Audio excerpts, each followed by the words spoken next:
Frene Ginwala, the Speaker of South Africa's first democratically elected parliament in 1994.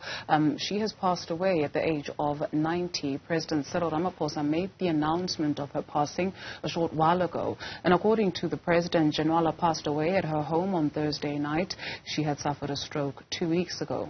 Ginwala was born on the 25th of April in 1932 and served the anti-apartheid struggle as well as the country's constitutional democracy in various roles, including as a lawyer, an academic, political leader and journalist. In 2005, she was honored with the Order of Luthuli in silver for her excellent contribution to the struggle against gender oppression and the struggle for a non-sexist, non-racial, just and democratic South Africa. Dr. Ginwala's family has expressed its wish for a private funeral, while the details of the memorial service will be announced soon. Let's speak now to Sello Hadang from the Nelson Mandela Foundation on the passing of Ginwala. Thank you very much, Mr. Hadang, for availing yourself this afternoon. Although under very sad circumstances, what is your first memory of Ginwala? Thank you very much, Ausduduzile. I think let me start off by just conveying our deepest condolences as the Nelson Mandela Foundation. Dr. Ginwala was actually one of the founding board members of the Nelson Mandela Foundation. So we owe her a deep sense of gratitude for the work that she did for us to have the kind of institution that we have at the moment. My first recollection of her was when she was Speaker of Parliament. And I interacted with her on a couple of occasions in that capacity. What I found in her, both from seeing her, observing her when she was doing her job as a speaker, and also in person, found the warmth of a mother, but also someone who was super professional at what she does. She was a researcher for the ANC for a period, and also a head of the archives, ANC archives, for a while. And my colleagues interacted with her in that capacity as well. As you know, we are an institution of archive, of memory. And she used to work a lot with my colleagues to try to recover most of the archives that were related to Madiba's life and times. So we miss her, and we'll continue to miss her. It's an end of an era, as it were, for our nation.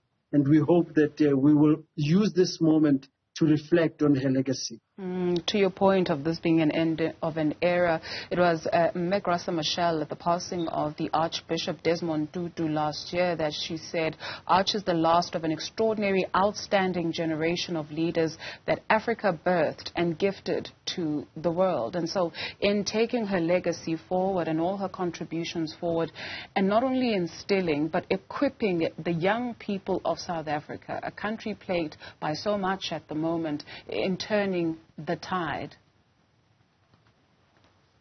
You know, one of the things that we have to do as a nation, whenever we lose such a stalwart, is to ask ourselves, what have we learned from it? What do we need to be doing better as a nation? And here you had a public servant who was willing to serve wherever she was called, a struggle veteran who was willing to put up her life, sacrifice her own life, in order to get the democracy that we have today. And I think as young people, we should be asking ourselves, do I put my hand up enough to help build the country that I dream of? Do I help whoever needs my help to ensure that they can then progress in terms of progressing themselves, progressing their families, and also progressing South Africa? As a public servant, do I do my bit? Do I play my bit in terms of ensuring that I implement the policies that are there, whether it be in the space of safety and security, whether it be in the space of healthcare, those that I interact with? Do I give my best to ensure that they can then at least know that they've been touched by a legacy as great as Ginwala's legacy?